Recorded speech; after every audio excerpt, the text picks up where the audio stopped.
In the humid lowlands of Burke County, Georgia, in 1852, Master Elijah Thornwood stood on the veranda of Ironwood Plantation, surveying what he considered his greatest achievement. It was not the 2,000 acres of prime cotton land, not the 300 enslaved people who worked his fields, and not even the grand Greek Revival mansion that rivaled any in the state. His pride rested on something far darker, a carefully calculated breeding plan involving his 3 unmarried daughters and an enslaved man named Solomon, designed to produce a hidden line of mixed-race descendants whose existence could challenge the very structure of Southern society. Elijah Thornwood was 58 years old at this time, a widower who had lost his wife Martha to fever 5 years prior. She had left him with 3 daughters and no sons, a fact that obsessed him more as he grew older. In the rigid patriarchy of the antebellum South, daughters could not inherit or run plantations in their own names. When Elijah died, Ironwood would pass to his brother's sons, leaving his daughters dependent on male relatives. This possibility tormented him. He had turned Ironwood from inherited debt into one of Georgia's most profitable estates. He had grown prize cotton, bred champion horses, and selected slaves for particular traits that increased their value. But he had failed to produce sons who could carry his name and secure his legacy. His daughters, intelligent and beautiful as they were, marked the potential end of his direct line. The 3 Thornwood daughters were distinct despite their shared parentage. Margaret, the eldest at 26, was tall and severe, with her father's sharp intelligence and no patience for the performative helplessness expected of Southern women. She had refused 3 marriage proposals, seeing the available men as intellectually inferior and financially motivated. Caroline, 23, was gentler in nature but just as determined to maintain independence. She managed Ironwood's accounts with mathematical skill surpassing most men. The youngest, Rebecca, had just turned 19 and carried a passionate, fiery nature her sisters often sought to temper. All 3 remained unmarried, not for lack of suitors, but by choice. They had watched their mother fade into obscurity through marriage and childbearing, and had seen how women's identities dissolved into their husbands' names and properties. Quietly, they agreed that spinsterhood, though socially frowned upon, offered more freedom than marriage. Elijah saw this differently. He saw 3 healthy women in their prime, vessels capable of carrying his genetic legacy, even if they could not carry his name, and he saw a chance to address multiple concerns with a single, bold, and morally corrupt solution. Solomon had been born on Ironwood Plantation in 1827, the son of field slaves whose own strength had drawn Elijah's attention years before. From a young age, Solomon displayed unusual size and physical power. By 20, he was 6'4", tall with a frame that made him the most imposing person on the plantation. But Solomon's value went beyond his strength. He was intelligent, trained by Elijah to read, write, and manage complex agricultural tasks. Elijah had invested in Solomon because he saw him as breeding stock of exceptional quality. In the twisted economy of slavery, enslaved people were treated as livestock to be bred for desirable traits. Elijah had long paired certain men and women to produce strong, intelligent, and valuable offspring. Looking at his unmarried daughters and Solomon, Elijah conceived a plan so transgressive it could destroy him socially if discovered. Yet he was a man accustomed to absolute control on his plantation and convinced himself that his genetic legacy mattered more than social norms. The conversation Elijah had with his daughters in the spring of 1852 would remain in their memories as the moment their father revealed a monstrous side. He gathered them in his study, closed the doors, and presented his proposal with the clinical detachment he applied to crop rotations or horse breeding. "You are all in your prime childbearing years," he began without preamble. "You have all refused marriage despite numerous suitable offers. I understand your reasons. Yet your refusal does not erase my need for heirs to carry forward my bloodline." Margaret, always the boldest, interrupted immediately. "Father, we've discussed this. You have nephews who will inherit through my brother's sons." Elijah cut her off. "Not my blood through them. Not the children I should have had through you, if you had done your duty to this family." The silence that followed was suffocating. The daughters exchanged glances, sensing something terrible was coming. "I have considered this carefully," Elijah continued. "There is a solution that preserves your unmarried state while providing me with grandchildren who carry my bloodline." The shock left them speechless. When Caroline spoke, her voice trembled with disbelief and fury. "You cannot be serious. This plan would destroy us socially." "There will be no scandal," Elijah said calmly. "You will each take trips to our coastal property for health reasons. Your children will be born there, attended only by trusted household staff, and raised here at Ironwood. No one outside this plantation will know their true parentage." "And what reason would there be for creating mixed-race grandchildren?" Margaret demanded.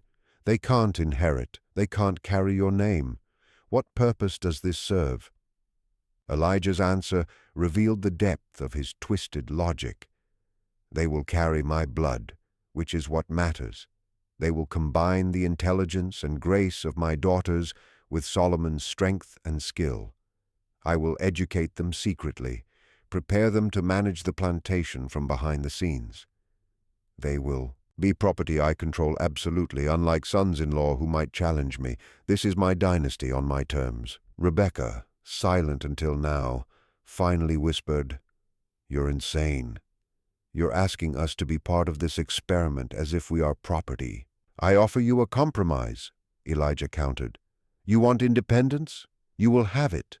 No husbands to obey, no marriage to erase your identity. You want to remain at Ironwood managing affairs? You may continue. All I ask is that you provide grandchildren who carry my blood."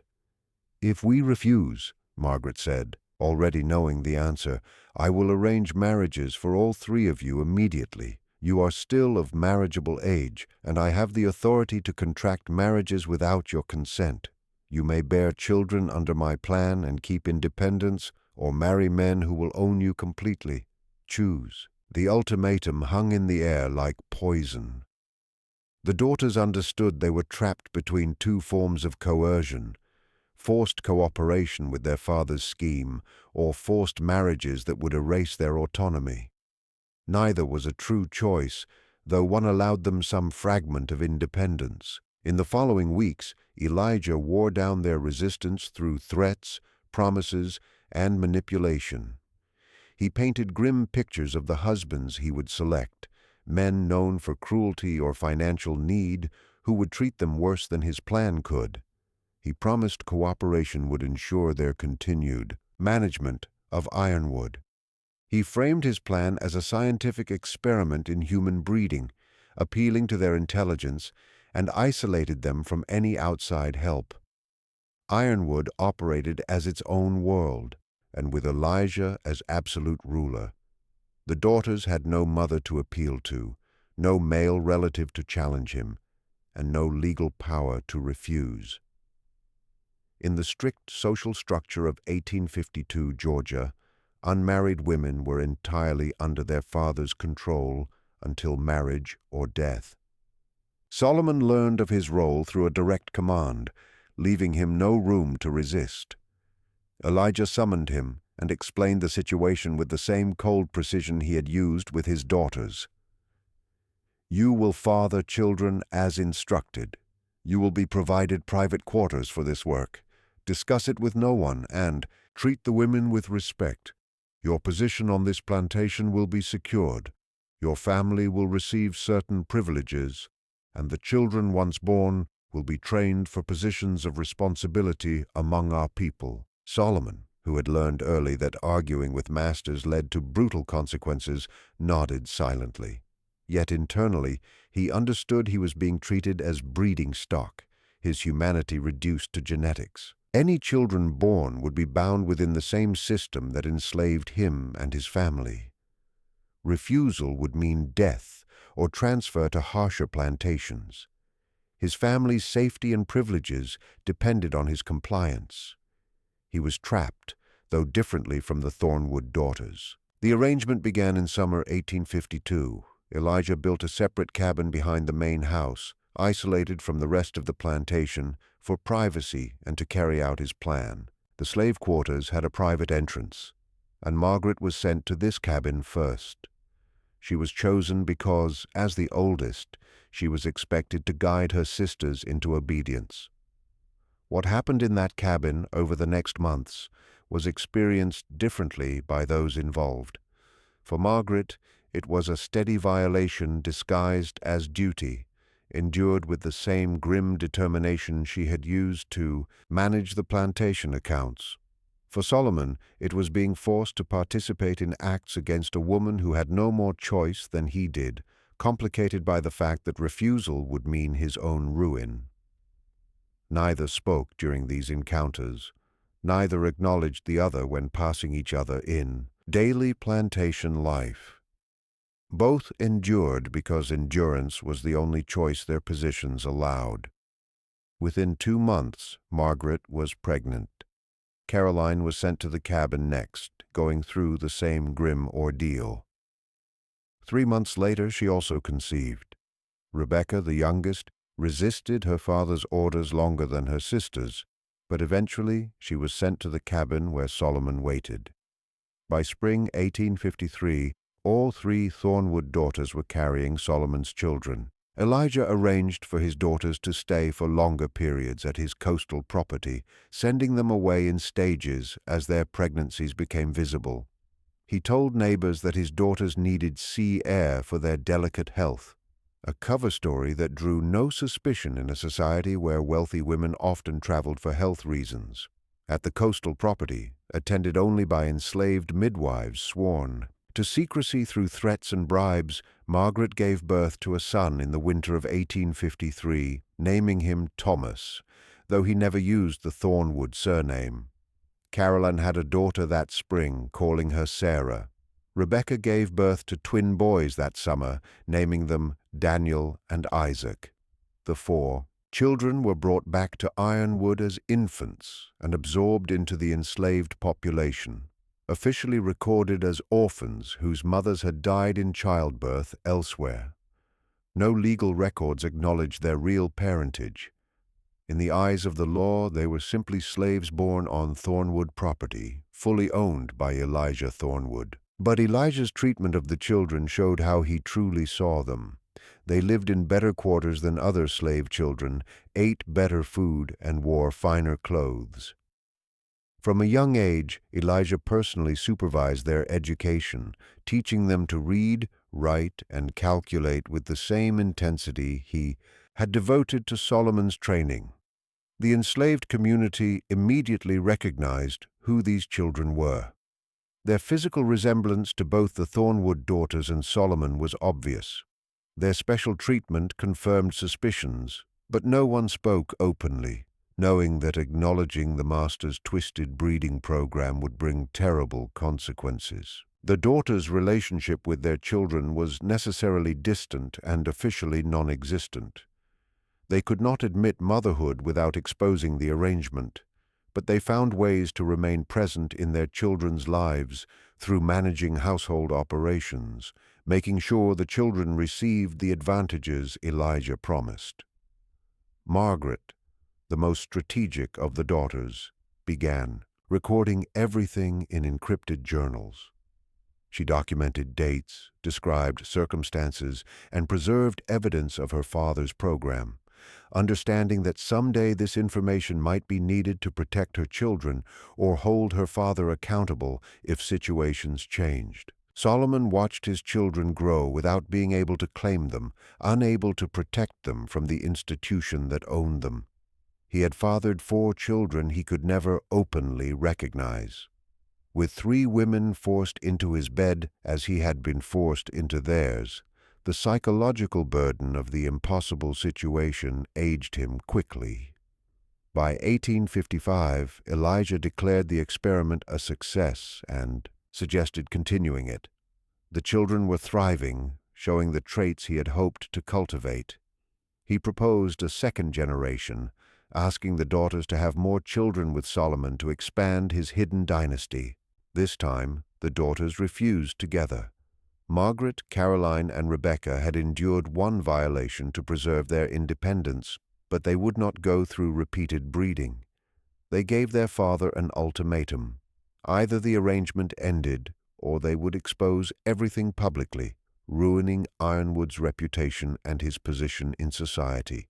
The standoff lasted months, creating tension that affected plantation operations. Elijah threatened forced marriages again, but the daughters warned they would reveal his breeding program to any potential husbands, making it impossible for any respectable man to ally with the Thornwoods. Eventually, Elijah gave in. The breeding program ended, though his obsession with his grandchildren only grew.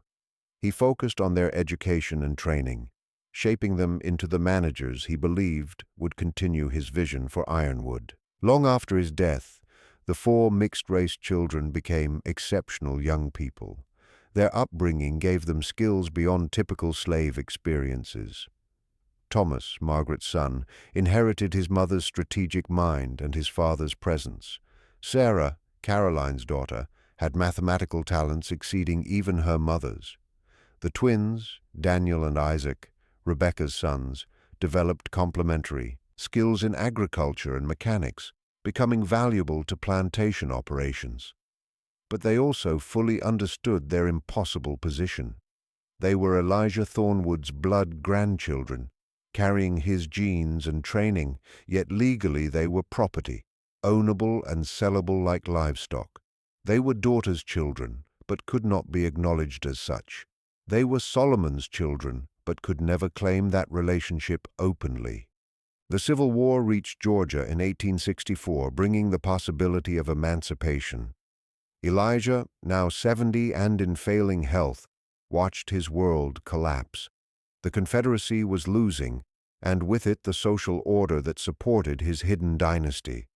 In a final act of delusion, Elijah drafted a secret will acknowledging his 4 grandchildren, and leaving them property.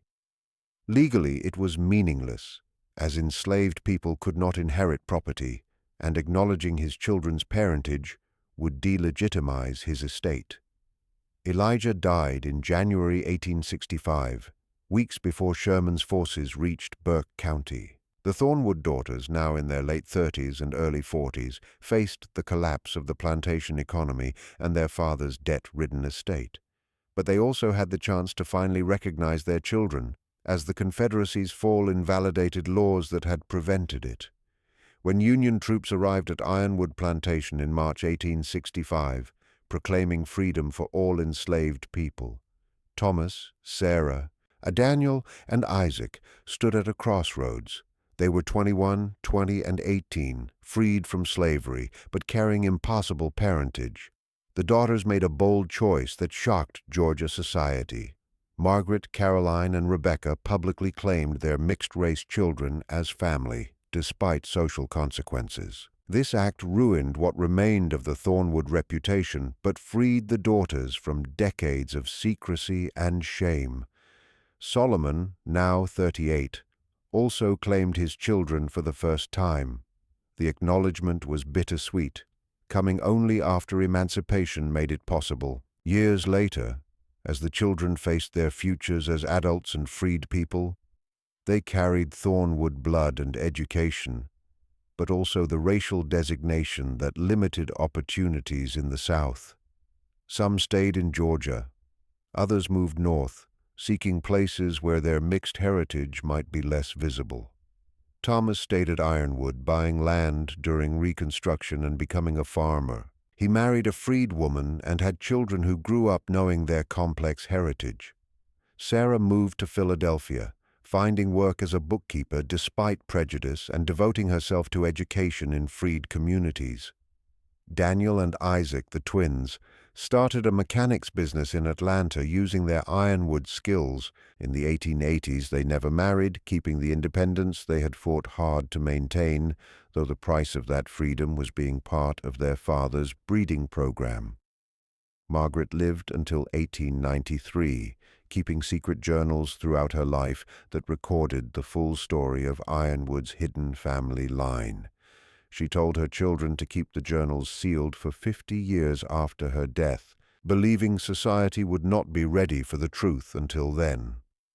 When the journals were finally opened in 1943, they gave extraordinary details of selective breeding under slavery, of women's lack of power even in wealthy white households, and of the genetic legacy Southern white families desperately tried to hide. The journals listed names, dates, and events with such accuracy that denial was impossible.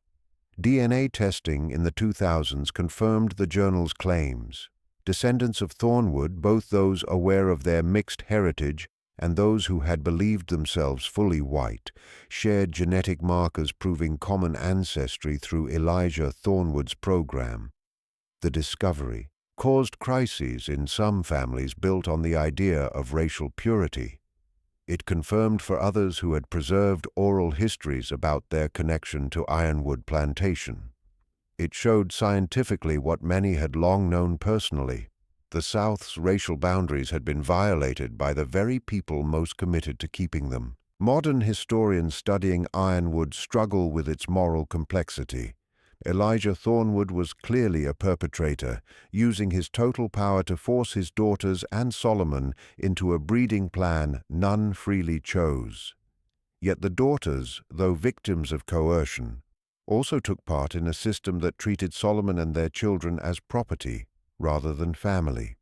Solomon stands out as the clearest victim, stripped of all control, used as breeding stock, and unable to claim or protect his children until emancipation made it possible.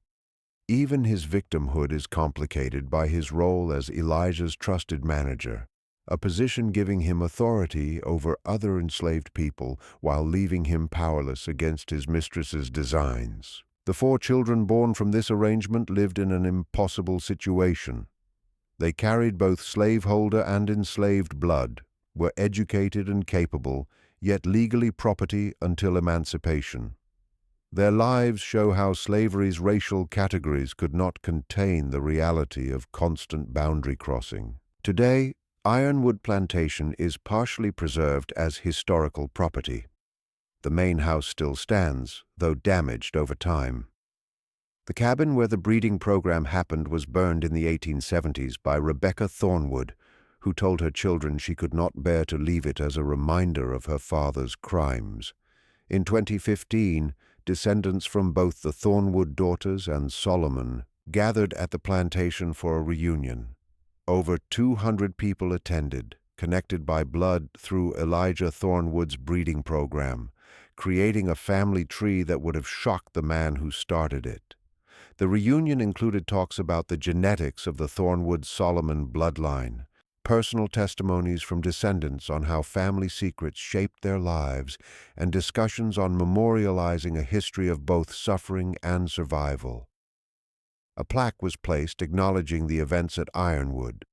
Master Elijah Thornwood forced his 3 daughters to bear children with an enslaved man, Solomon, creating a hidden family line showing both the full power of slavery and the genetic truths it tried to deny. We honor Solomon and his children, the Thornwood daughters, and all whose lives were shaped by circumstances they did not choose. Ironwood Plantation's story challenges comfortable stories about slavery, family, and Southern honor. It shows exploitation moved in many directions, that white women could be both victims and participants in oppression, and that bloodlines crossed racial boundaries constantly, despite laws against it, to build a successful enterprise employing both black and white workers. The Thornwood daughters lived out their lives at Ironwood, managing what remained of the property through Reconstruction and into the new era. It also shows the psychological complexity of surviving impossible systems. Margaret, Caroline, and Rebecca made terrible choices, but within limits that offered no real good options. Solomon suffered violations while also holding some authority over other enslaved people. The children faced identities that society could not define, neither fully white nor fully part of enslaved communities. What remains clear is that Elijah Thornwood's attempt to control a dynasty through forced breeding did create descendants, now numbering in the hundreds across the United States, connected by DNA and history. But his plan to control them from beyond death failed completely. The descendants define their own heritage, embracing complexity rather than shame, acknowledging all parts of their ancestry rather than denying inconvenient truths. Margaret Thornwood's journals, now held at the Georgia Historical Society, end with an entry shortly before her death. My father tried to build a dynasty he could control fully. Instead, he created freedom he could not imagine. Children and grandchildren carry his blood but reject his values, knowing their full heritage and claiming it with pride rather than shame. This was never his plan, but it became his legacy. May all who read this see that no system of total power, no matter how carefully built, can ever fully contain human survival, adaptation, and the right to claim one's identity on one's own terms.